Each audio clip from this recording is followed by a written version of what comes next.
Corona का कहर जारी है। बहुत ज़्यादा कोरोना बढ़ गया है और उसी के मद्देनज़र पिछले हफ्ते हम लोगों ने 6 दिन का लॉकडाउन लगाया था, जो कि कल सुबह 5 बजे ख़त्म हो रहा है। जिस तरह से तेज़ी से केसेस बढ़ रहे हैं दिल्ली के अंदर, उसको देखते हुए ये लॉकडाउन लगाना बहुत ज़रूरी हो गया था। ये एक तरह से आखिरी हथियार है कोरोना के से डील करने के लिए, लेकिन जिस तरह से केसेस बढ़ रहे थे, ये आखिरी हथियार इस्तेमाल करना ज़रूरी हो गया था। लेकिन अभी भी कोरोना का कहर जारी है और कोरोना कम नहीं हो रहा। तो इसीलिए उसके मद्देनज़र कई लोगों के भी, जनता के बीच में भी जब हम लोगों ने बात करने की कोशिश की, सबका मत यही है कि लॉकडाउन को भी और बढ़ाना चाहिए। तो लॉकडाउन को दिल्ली के अंदर 1 हफ्ते के लिए और बढ़ाया जा रहा है, अगले सोमवार को सुबह 5 बजे तक के लिए। इस दौरान हमने देखा, लॉकडाउन के दौरान की संक्रमण दर, पॉजिटिविटी रेट जिसको कहते हैं, ये लगभग 36-37% तक पहुंच गई। आज तक इतनी संक्रमण दर हमने दिल्ली में तो नहीं देखी, बाकी दुनिया भर में हो सकता हुई हो कहीं पे, लेकिन 36-37% तक संक्रमण दर पहुंच गई। पिछले 1-2 दिन से थोड़ी सी कम हुई है, आज 30 के नीचे आई है, 29 पॉइंट कुछ आई है। मैं ये नहीं कह रहा कि कोरोना ख़त्म होने की दिशा में जा रहा है, लेकिन ये अभी तथ्य हैं, अभी और कुछ दिन देखना पड़ेगा। हो सकता है बढ़ जाए, हो सकता है कम हो, लेकिन हम भगवान से प्रार्थना करते हैं कि कोरोना से हम लोगों को मुक्ति मिले। पिछले कुछ दिनों से हम देख रहे हैं कि दिल्ली में ऑक्सीजन की काफ़ी ज़्यादा समस्या हो रही है। दिल्ली में ऑक्सीजन की काफ़ी कमी महसूस हो रही है।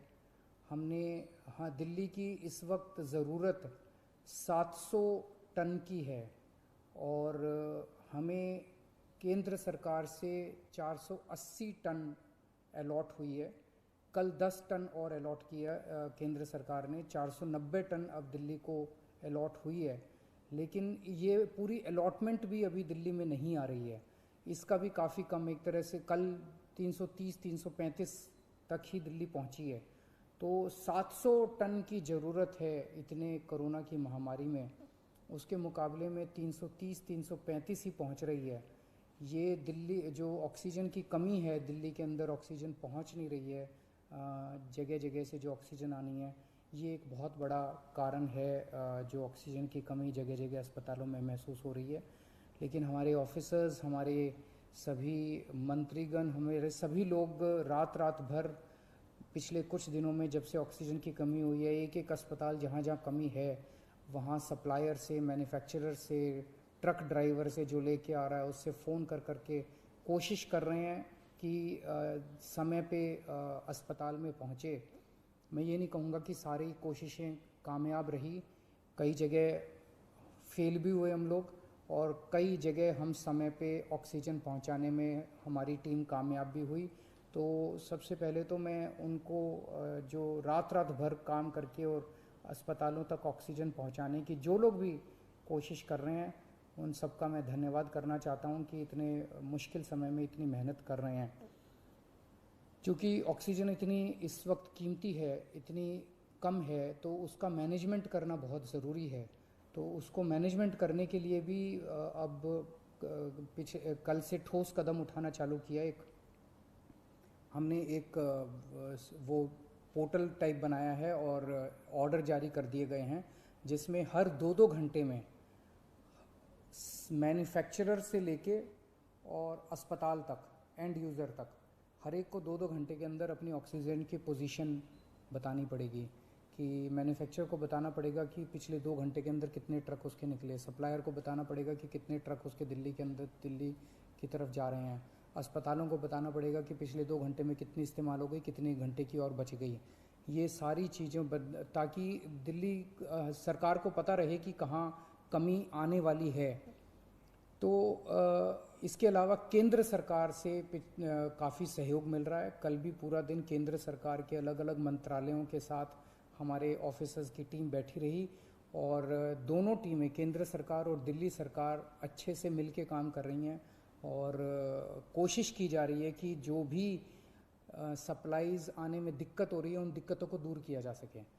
और मैं समझता हूँ कि आने वाले कुछ दिनों के अंदर ये बहुत ज़्यादा अफरा तफरी का जो आलम है ये ठीक हो जाना चाहिए।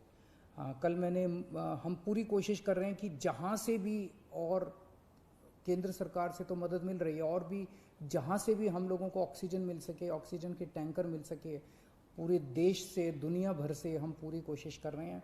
कल देश के सभी मुख्यमंत्रियों को मैंने चिट्ठी लिखी है कि अगर आपके यहाँ, आपके राज्य में, गवर्नमेंट में या किसी कंपनी में कोई ऑक्सीजन की पॉसिबिलिटी हो तो हमें ऑक्सीजन मुहैया कराइए, ऑक्सीजन टैंकर मुहैया कराइए।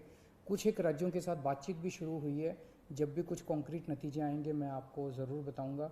लेकिन बहुत ज़्यादा कठिन परिस्थिति है, इन कठिन परिस्थितियों के अंदर सब मिल के काम कर रहे हैं। मैं उम्मीद करता हूं कि ये जो इतनी बड़ी इमरजेंसी क्रिएट हो गई है, इससे हम लोगों को जल्द छुटकारा मिलेगा। बहुत बहुत शुक्रिया।